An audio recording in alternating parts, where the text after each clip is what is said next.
Qu'est-ce que tu fous là, toi? T'étais pas déjà là hier? Si, hier, avant-hier, j'ai enchaîné 6 nuits de suite. Tu vas jamais tenir à ce rythme. J'ai peur qu'il me garde. Non mais c'est pas On possible. va trouver des solutions. Puis tu peux prendre une infirmière à domicile, quelqu'un pour te faire le ménage. D'accord, c'est comme si j'étais ma grand-mère là. Ce que dit le film de manière assez imparable, moi je trouve, c'est qu'il parle de beaucoup de sujets. Ce qui ressort et que je trouve très fort, moi, c'est qu'au fond, on peut coexister, cohabiter, même si on n'est pas d'accord. Ce n'est pas grave. Les différences de point de vue, c'est pas grave. Si on s'écoute, ça marche en fait. Et l'image de Aïssatou qui prend la main de la vieille dame, ça suffit. C'est ça que nous, les gens, on est tout à fait capable de faire et de vivre. Et c'est ça qui devrait guider la politique et pas l'inverse. Comment tu fais pour aussi bien dormir? Arrête! T'as eu mon texto? C'est de 5h42, 5h46 ou 5h48? J'ai besoin de parler, moi. Parlez. Monstre, pute, salope. Je crois que t'as le syndrome de la tourelle. Tu veux pas qu'on se réconcilie? Non. Tu crois vraiment qu'il n'y a plus rien à sauver entre nous? Le scénario était très très long et très compliqué à sortir, que beaucoup de gens n'y croyaient pas, qu'il a fallu que je me convoque et que je me reconvoque et que je travaille beaucoup avec ma productrice, avec Elisabeth Pérez, qui m'a vraiment aussi épaulé, aidé pour sortir le scénario, sortir le film.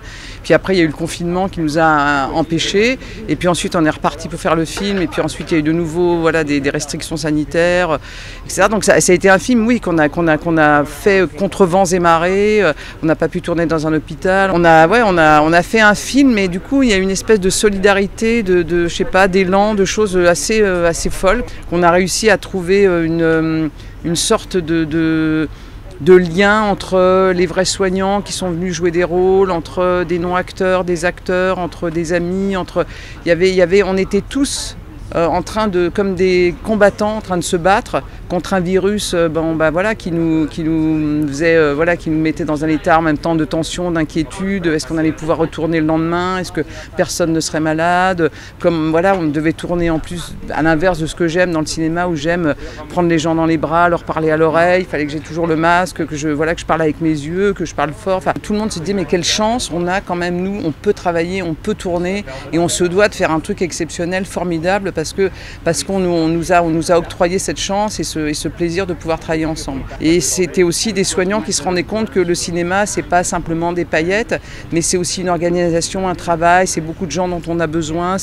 On a tous dans nos métiers, c'est toute une chaîne on peut pas être réalisateur tout seul, on a aussi besoin de toute une équipe, et quand on est aussi aux urgences, pour bien soigner les gens, on a besoin de toute une équipe. Donc on a trouvé des similitudes, et on a appris à se connaître, à s'apprécier, et on était très heureux d'être tous ensemble à Cannes, il y a 2 jours pour présenter le film.